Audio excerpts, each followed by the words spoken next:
Hey everybody, welcome to my studio. And today what we're going to be going over is a few exercises for shoulder range of motion. Basically just trying to reach your arm above your head. And one of the assessments I like to do is I place your back up against the wall, feet are out a little bit, and you take your thumb and you're raising your arm up and you're trying to touch your thumb to the wall. You can do this yourself. Just make sure your bum is against the wall, your shoulders are against the wall, and you try and keep your lower back pressed. So you're doing a pelvic tilt. I like putting like I don't know, something behind you that as soon as your lower back comes off the wall, it falls. That's a good indication of when you get to a certain point. If you have to start arching your back to do it, that's your end range. Mark where that is. I never take a tape measure, put it across just to see how far away your thumb is from the wall, and then perform a whole bunch of exercises that is appropriate for the client at the time, and then retest again a couple of months later. But anyway, for yourself, you can do that basic assessment. And the exercises I'm going to be showing you, I'm going to be using my sticks, but you can use whatever type of dowel rod you want. I obviously prefer using my sticks because this is what I use when I'm exercising. So anyway, uh, a couple of the exercises we're going to be doing today are actually in my book, and you can send me a note or you can go onto my website to check out my book a little bit more. The third edition, I added stick exercise movements for you. So the first exercise we're going to do is basically just warming up the shoulder joint. The more you warm up the muscle and get the fluid flowing in through there, just the more movement you're going to be able to have. So I call this the 3D shoulder swing. So we're just going to start side to side. So there's basically three dimensions of moving when it comes to exercise. Side to side is the first plane of movement. Not, I guess, not really dimensions, but they're planes. 3D sounds better than 3P. Anyway, side to side, this is the frontal plane. So you're getting nice lateral movement through the shoulder joint, just warming it up that way. Then there's transverse, which is rotating. So you rotate the shoulders, try and get the shoulders around as much as possible. Even if you can't rotate as much as you want, moving the shoulders as much as you need to is more ideal. But again, try and get as much movement as possible whenever you're exercising. So that's transverse, so that's rotating there. And then the last one is sagittal, which is front and back. So we'll take the stick and go front and back. Now, you can have both palms facing down when you're doing this, or you can have one up, one down, like you're canoeing. Either way is fine. This way you're externally rotating the shoulder joint. This way you're internally rotating the shoulder joint. So change it up. See what works best for you. Try and have as little pain as possible. There might be a little bit of discomfort. Remember, discomfort is okay as long as it's not accompanied by pain. Pain means there's something going wrong. All right. So after doing that for a little while, normally I like to say 10 reps at each side. So just count one, one, two, two, that type of thing, or go for time, 30 seconds, 20 seconds, whatever's appropriate for the amount of time you're spending on your exercise. The two main exercises I'm going to get you to do, these can be done pretty much anywhere. One is done with the stick, one is done with just your arms, but I like also using the stick in it as well. So the first one I call hinged arm raise. Because my stick is only 5 feet tall, I'm placing mine on my chair.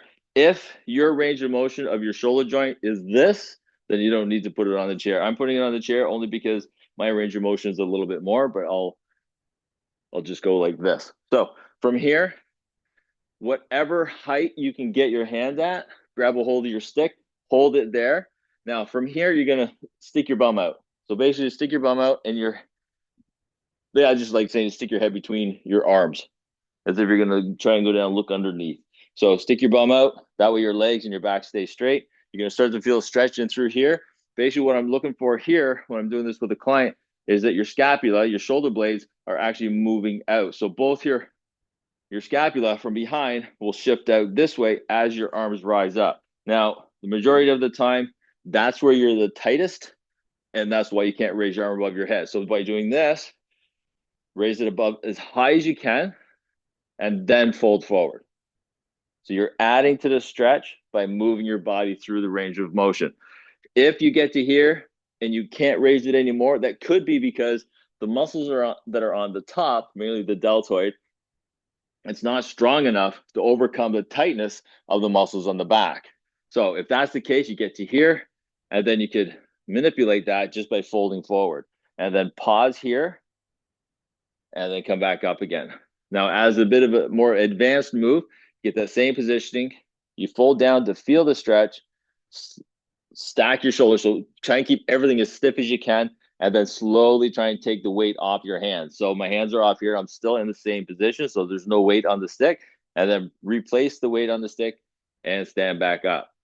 Now, you might, after doing that 3 to 5 times, you might be able to then, if this is where my arm went last time, you might be able to get it up an inch or so higher. And just showing that, that means that the shoulder area that you're working all around the scapula, it's just tight. And if there's no pain associated with it, then just keep doing that and you will get more range of motion eventually, and then be able to raise that arm above your head and not have to arch your back to get your arm up. So if you play in any sports or even just reaching above to get into a cupboard, it's much easier on the shoulder joint itself for pain wise, and also into the lower back. Now, the next exercise is shoulder rolls. Now, I'm going to come in a little closer for this because what I want to do now, you don't have to use a stick. I just like using it because it keeps both arms moving at the same time. So there's 4 positions. 4. Yeah, you can see this. All right, so shrugging, like, I don't know what's going on. And then back. So you're taking your shoulder blades, squeezing them back, because if there's an ice cube going down your back. The next one is, oh, sorry. Next one is down. So I'm pushing down, and you're going to use the muscles at the bottom of your mid back. Basically this level, but on your back. Pushing down, and then bring forward. So from the side, it'll be up, then you go back, down, forward. So do those individually until you get to the point where you can do this in a nice fluid movement. So come up, back, down, and forward. So it's nice, easy circles. We're taking your scapula and moving it all around. And because we're moving the scapula around, every muscle that's attaching to it, which there's over a dozen muscles that attach to your scapula, you're getting a lot of mobility going on there. So after doing one direction for 5, go the other direction for 5.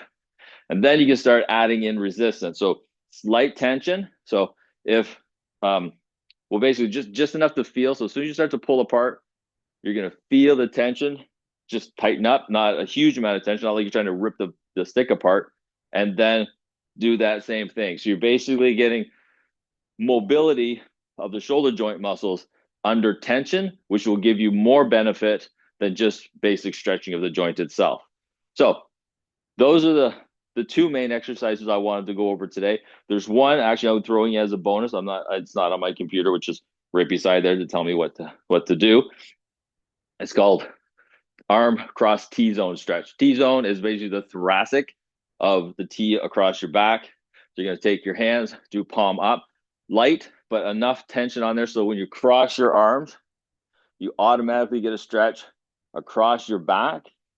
If you don't feel the stretch and it's kind of loose, adjust and go back into it. And then from there, we're going to squeeze our bum, and then you're going to hunch forwards if you're trying to look over your arms to see your toes. Hold for a breath or 2, release, swing your arms around. Again, squeeze your bum. By squeezing your glutes, the hip flexors, you can't bend at the hips if your glutes are squeezing because you're extending the hips essentially, as opposed to trying to do this and then bending over. You're not going to get nearly as much benefit out of it. So spin those arms around, squeeze, and hunch. And then we'll spin it around again. This time, the top arm is my right arm. Because my top arm is up here, I'm going to tilt that way. So I'm actually tilting sideways as if I'm up against a wall. So there's no rounding. Just tilt sideways, spin the arms around, and tilt again. And then take a breath or 2 and then slowly come out of it. And that's it. So with those few exercises, I hope you're able to do those. Now, again, any dowel rod, like a closet rod, if you're going to use the sticks, there's basically just PVC pipe with chair feet on the ends. Again, I like using these because they have a bit of give to them. So if you're doing other resistance type exercises, then you'll get a little bit more stimulation through the joints and through all the muscles. So anyway, bit of review, the 3D, the 3-plane motion for warming up the shoulders, your hinged arm raise, as well as the shoulder rolls, and then the T-zone thoracic stretch. All right, so if you have any questions whatsoever, comments or concerns, please send me a note and then we'll discuss those. If you would like to go further with more information on shoulder strength and stability and range of motion, by all means, send me a note as well. And we can talk either through virtual, or if you're in my neighborhood, meaning Burlington, then we can set up the time and have a consultation. All right. Till next time.